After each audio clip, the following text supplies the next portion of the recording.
ಇಲಿಗಳೆಲ್ಲ ಗಣೇಶ ಹಬ್ಬದಂದು ಒಂದೆಡೆ ಸೇರಿ ನಾವೆಲ್ಲ ಒಗ್ಗಟ್ಟಾಗಿ ಒಂದು ಸಂಘ ಸ್ಥಾಪಿಸಬೇಕು ಅನ್ನುವ ಉದ್ದೇಶದಿಂದ ಒಂದು ಹಿರಿಯ ಇಲಿಯು ಹೀಗೆ ಹೇಳಿತು. ವಿಘ್ನ ನಿವಾರಕನಾದ ಗಣಪತಿಗೆ ಪೂಜೆಯಲ್ಲಿ ಅಗ್ರಸ್ಥಾನವಿದೆ. ಅಂಥವನ ವಾಹನವಾದ ನಾವು ಸಾಮಾನ್ಯರಲ್ಲ. ಒಗ್ಗಟ್ಟಿಲ್ಲದೆ ನಮಗೆ ಒದ್ದಾಡುವ ಪ್ರಸಂಗ ಬಂದಿದೆ. ಬಲೆಗೆ ಬಿದ್ದ ಹುಲಿಯನ್ನೇ ಅದಕ್ಕೆ ಸುತ್ತಿರುವ ಬಲಿಯನ್ನು ಕಡಿದು ಅದನ್ನು ರಕ್ಷಿಸಿದ ಇತಿಹಾಸ ನಮಗಿದೆ. ಮಹಾಪರ್ವತವನ್ನೇ ಹೊರೆದು ದಿನ ಮಾಡಿ ಅದರಲ್ಲಿ ವಾಸಿಸುವ ಸಾಮರ್ಥ್ಯವೂ ನಮಗಿದೆ. ನಾವೇನು ಸಾಮಾನ್ಯರಲ್ಲ. ಆದ್ದರಿಂದ ನಾವು ನಮ್ಮ ಸಂಘ ಸ್ಥಾಪಿಸಿ ಯಾವುದಾದರೊಂದು ರಾಜಕೀಯ ಪಕ್ಷ ಸೇರಿ ನಮ್ಮ ಭವಿಷ್ಯವನ್ನು ಉಜ್ವಲಗೊಳಿಸಿಕೊಳ್ಳೋಣ ಎಂದಿತು. ಎಲ್ಲ ಇಲಿಗಳು ಒಕ್ಕೊರಲಿನಿಂದ ಆಗಲಿ ಆಗಲಿ ಎಂದು ಕೈ ಎತ್ತಿದವು.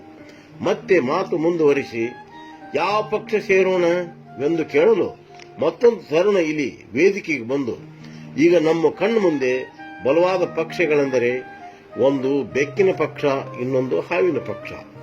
ಎರಡರಲ್ಲಿ ನಾವು ಬೆಕ್ಕಿನ ಪಕ್ಷ ಸೇರೋಣ. ಯಾಕಂದರೆ ಕಡುವೈರಿ ಆದರೂ ಸಹಿತ ಅದರ ಪಕ್ಷಕ್ಕೆ ಬೆಂಬಲ ಕೊಡುವುದರಿಂದ ನಮಗೇನು ಮಾಡಲಾರದೆಂಬ ಭರವಸೆ ನನಗಿದೆ. ಇನ್ನೊಂದು ತರುಣ ಇಲಿ ವೇದಿಕೆಗೆ ಬಂದು, ನಿನ್ನ ಮಾತಿಗೆ ನನ್ನ ಒಪ್ಪಿಗೆಯಲ್ಲ. ಬಾಳವಾದರೆ ನಿನಗೇನು ಮಾಡಲಿಕ್ಕಿಲ್ಲ, ಉಳಿದ ನಮ್ಮನ್ನೆಲ್ಲ ಬಿಡುವುದು ಎಂಬ ಭರವಸೆ ನನಗಿಲ್ಲ. ನೀನು ಬೆಕ್ಕಿನ ಜೊತೆ ಒಳ ಒಪ್ಪಂದ ಮಾಡಿಕೊಂಡು ಬಂದಂತೆ ತೋರುತ್ತದೆ ಎಂದು ಹೀಗೆ ಹೇಳಲು ಇನ್ನರ್ಥ ಇಲಿಗಳು ಹೌದೌದೆಂದು ನುಡಿದು ಮತ್ತಾವ ಪಕ್ಷ ಸೇರಬೇಕು ನೀನೇ ಹೇಳು ಅಂದವು. ಆಗ ಅದು ನಾವು ಹಾವಿನ ಪಕ್ಷವನ್ನೇ ಸೇರೋಣವೆಂದು ಹೇಳಲು ಒಂದು ಗುಂಪು ಬೆಕ್ಕಿನ ಪಕ್ಷ ಸೇರಿತು, ಇನ್ನೊಂದು ಗುಂಪು ಹಾವಿನ ಪಕ್ಷ ಸೇರಿತು. ಪಾಪ ಬೆಕ್ಕು ಸಹಿತ ತನ್ನ ಪಕ್ಷದಲ್ಲಿರುವ ಇಲಿಗಳಿಗೆ ಅವುಗಳನ್ನು ತಿನ್ನದೆ ನಿಯತ್ತಿನಿಂದ ನಡೆದುಕೊಂಡಿತು.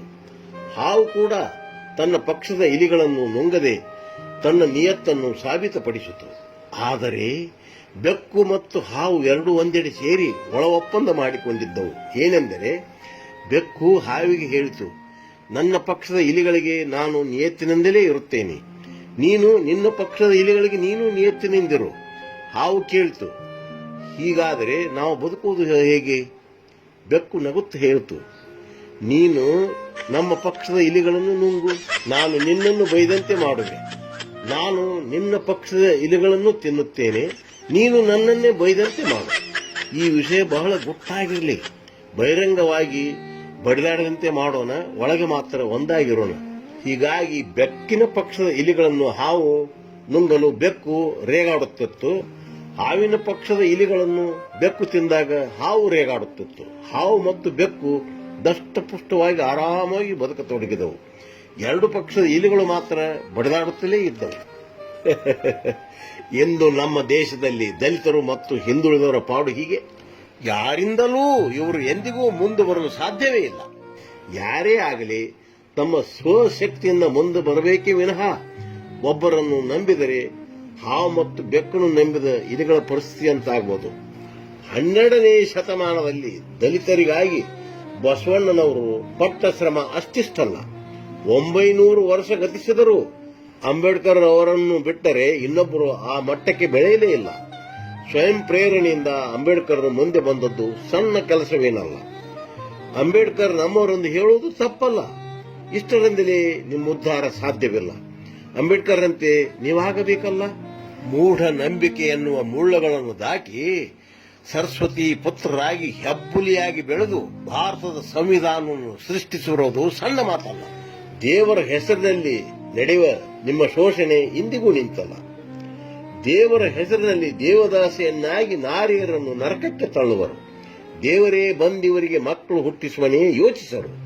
ದೇವರು ಮಾಡಿದ ಕರ್ಮವು ಬುದ್ಧಿಜೀವಿಗಳ ಮರ್ಮವು. ದಲಿತರನ್ನು ದಾರಿ ತಪ್ಪಿಸಿ ತೀಟಿ ತೀರಿಸಿಕೊಳ್ಳುವವರನ್ನು ಭೇಟಿಯಾಡುವರಿಲ್ಲವಲ್ಲೋ ಶಿವಶಿವ ಕುಡದಾಳ ಶ್ರೀ ವೀರ ಬಸವೇಶ್ವರ. ಯತಿಯಂತೆ ಬದುಕಿದರು, ವ್ಯಥೆಯನ್ನು ನುಂಗಿದರು, ಅತಿ ಅವಮಾನದ ದಳ್ಳುರಿಯಲ್ಲಿ ಬೆಂದರು, ಹಿತ ಬಯಸದವರಿಗೂ ಅತಿ ವಿನಯ ತೋರಿದರು. ಶತಶತಮಾನಗಳಿಂದ ನೂಂಡು ನಗುವ ಹರಿಜನರಿಗಿಂತ ಹಿರಿಜನರುಂಟೆ ಶಿವಶಿವ ಕುಡದಾಳ ಶ್ರೀ ವೀರ ಬಸವೇಶ್ವರ. ದಲಿತರನ್ನು ದುಡಿಸಿ ಬಲಿತವರೇ ಅವರನ್ನು ಕಸಕ್ಕಿಂತ ಕಡಿಯಾಗಿ ಕಂಡರು. ಮೂಢನಂಬಿಕೆ ಬಗಿಸಿದರು, ಗಾಢಾಂಧಕಾರಕ್ಕೆ ತಳ್ಳಿದರು. ಬಾಳನ್ನು ನರಕಾಗಿಸಿದವರನ್ನೇ ದೇವರೆಂದರಿವರು. ಸೂರ್ಯ ಹಾಕುವವನ ಮುಂದೆ ಚೀರಿ ಕೋಳಿ ಕಣ್ಣೀರಿಟ್ಟಂತಾಯ್ತಲ್ಲೋ ಇವರ ಗೋಳು. ಶಿವಶಿವ ಕುಡದಾಳ ಶ್ರೀ ವೀರ ಬಸವೇಶ್ವರ. ಕನಕದಾಸರು ಪಟ್ಟ ಪಾಡು ಅಷ್ಟಿಷ್ಟಲ್ಲ. ಕೃಷ್ಣನ ದರ್ಶನಕ್ಕೆ ಗುಡಿಯೊಳಗೆ ಬಿಡದೆ ನಾನಾ ರೀತಿ ಹಿಂಸೆ ಕೊಟ್ಟರು. ಕನಕದಾಸರ ಭಕ್ತಿಗೆ ಮೆಚ್ಚಿ ಶ್ರೀಕೃಷ್ಣನೇ ಇವರೆಡೆಗೆ ತಿರುಗಿದ. ಈ ಸಂದರ್ಭದಲ್ಲಿ ನಮ್ಮ ಧೀಮಂತ ಕವಿಗಳಾದ ಚಂಪಾವರ ಚುಟುಕೊಂದನ್ನು ಇಲ್ಲಿ ಹೇಳಲೇಬೇಕು. ಕನಕದಾಸರ ಹಾಡಿಗೆ ಗೋಡಿ ಬಿರಿದು ಬಿದ್ದಿತೊಂದು ಕಿಂಡಿ. ಕನಕದಾಸರ ಹಾಡಿಗೆ ಗೋಡಿ ಬಿರಿದು ಬಿದ್ದಿತೊಂದು ಕಿಂಡಿ. ಮುಂಜಾನೆ ಪೂಜೆ ಮಾಡಲು ಬಂದ ಬ್ರಾಹ್ಮಣರಿಗೆ ಕಂಡಿತು ಬಾಲಕೃಷ್ಣನ ಕುಂಡಿ. ಮುಂಜಾನೆ ಪೂಜೆ ಮಾಡಲು ಬಂದ ಬ್ರಾಹ್ಮಣರಿಗೆ ಕಂಡಿತು ಬಾಲಕೃಷ್ಣನ ಕುಂಡಿ. ಮುಂದೆ ಬರುವ ತಾಕತ್ತು ನಿಮ್ಮಲ್ಲಿದ್ದರೆ ಯಾರಿಂದಲೂ ನಿಮ್ಮನ್ನು ಹಿಂದೆ ಸರಿಸಲು ಸಾಧ್ಯವಿಲ್ಲ. ಮೂಢ ನಂಬಿಕೆಗಳನ್ನು ಕೈಬಿಡದಿದ್ದರೆ ಏನು ಓದಿದರೂ ನೀವು ಮುಂದೆ ಬರಲು ಸಾಧ್ಯವಿಲ್ಲ. ವಿದ್ಯಾವಂತ ಯುವಕರು ನಿಮ್ಮ ಮನೆಯಲ್ಲಿರುವ ಮೂಢ ನಂಬಿಕೆಗಳನ್ನು ಬಿಡಿಸಿರಿ. ದುರ್ಗಮ್ಮ ಹುಲಿಗಮ್ಮ ದೇವರ ಗುಡಿಗೆ ಹೋಗುವಾಗ ಹೂ ಹಣ್ಣು ಕಾಯಿಗಳನ್ನು ತೆಗೆದುಕೊಂಡು ಹೋಗುವಂತೆ ಒತ್ತಾಯಿಸಿರಿ. ಹಗ್ಗ ಕಟ್ಟಿ ಕುರಿಯನ್ನು ಎಳೆದುಕೊಂಡು ಹೋಗೋದನ್ನು ನಿಲ್ಲಿಸಿರಿ. ಕೇಳಿರಿ ವಚನ. ಮುಂಬಾಗಿಲಿನಿಂದ ಬಂದವರೆಲ್ಲರೂ ಮೇಲು ಕೀಳೈಕೆ, ಹಿಂಬಾಗಿಲಿನಿಂದ ಆರೂ ಬಂದಿಲ್ಲ ಅನುಮಾನವೇಕೆ. ತುಂಬು ಹೃದಯದವರು ಇಂಬುಗೊಡರು ಜಾತಿ ಭೇದಕ್ಕೆ, ಉಂಬುವ ತುತ್ತಲ್ಲಿಡೋರು ಉತ್ತಮರು, ಮೇಲೆ ಬಾಯಲ್ಲೋ ಮತ್ತಿನ್ನೆಲ್ಲೋ. ಶಿವಶಿವ ಕುಡದಾಳ ಶ್ರೀ ವೀರ ಬಸವೇಶ್ವರ. ನೀವು ಮೂಢನಂಬಿಕೆ ಬಿಡದಿದ್ದರೆ ಬಸವಣ್ಣನವರು ಎಷ್ಟು ಸಾರಿ ಅವತರಿಸಿದರು ಮತ್ತು ಡಾಕ್ಟರ್ ಅಂಬೇಡ್ಕರ್ ಅಂತ ಮಹಾ ಮೇಧಾವಿ ಎಷ್ಟು ಸಾರಿ ಜನಿಸಿದರು ನಿಮ್ಮನ್ನು ಉದ್ಧರಿಸಲು ಸಾಧ್ಯವಿಲ್ಲ. ಇಂದಿನಿಂದಲೇ ಮೂಢನಂಬಿಕೆ ಎನ್ನುವ ಪಿಶಾಚಿಯನ್ನು ಬಿಟ್ಟು ಓಡಿಸುವ ಸಂಕಲ್ಪ ಮಾಡಿರಿ.